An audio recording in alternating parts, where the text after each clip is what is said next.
Hello, my name is Mark, and I'd like to show you a few things. With barbecue, there's a lot of different things that you'll need, and we're just going to start off with a couple of simple ones and obvious ones. First, we're going to need to protect our hands. I use these here, which are a mesh type gloves that help insulate against the heat. And what I do is I will put the gloves on, put the glove on like such, and then I will put a rubber glove over the top of it. So many times you get the big barbecue type gloves. Well, this would do the same thing, but you have better feel and you can do a lot more stuff. You can even work with this when you're cutting up and you're dealing with the hot meat. See how that is? That's tight. I get the ones that have some texture to it, not the black ones and everything where they're just slick, because once you get oil, from your brisket and everything like that, it's hard to hold on to them. You can see how tight that is. And it's not really tight on your hand, it just gives you a tight feel. And you can operate everything like it should be. Easy to take off. You can use it with or without the rubber glove on it. But this here will most definitely help you when dealing with hot meats and everything. So there's would be one thing. This is one item that I really want everybody to have in their arsenal. This is a thermopin. There's cheaper ones and everything, but that's just what they are. You can see it's 82 degrees today. But this here will help turn all your products into a better product just by knowing what the temperature is. This one here, I have got a glow-in-the-dark sheathing on it, and it's got two magnet bases. So if when I am over there cooking and I open up the big Magnum Sniper, I can just stick this under the fender well and I know where it is. I don't have to set it down on the table. Stainless steel tables don't stick. But I can stick this any place I want and keep on going. I don't have to be looking for it because I put it in the exact same place every time.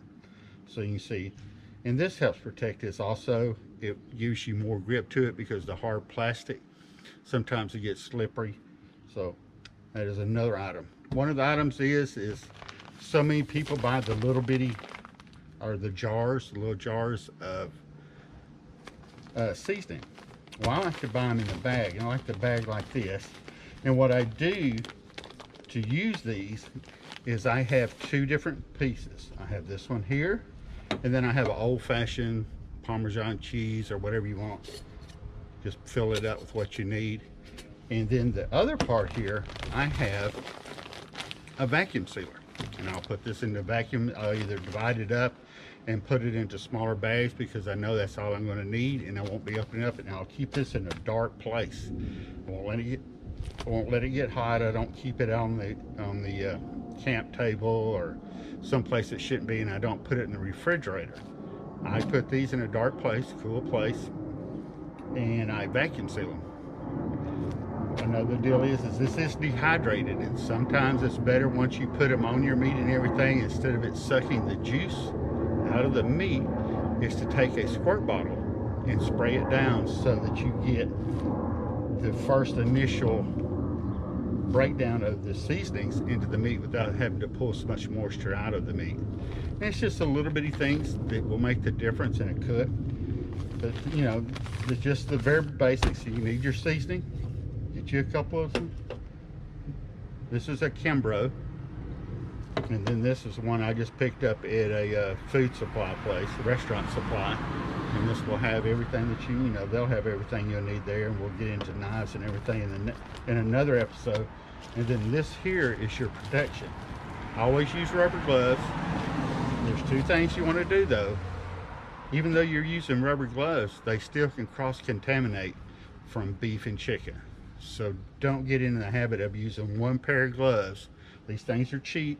Use multiple pairs, use as many as you want, but use different gloves when you're doing chicken and beef.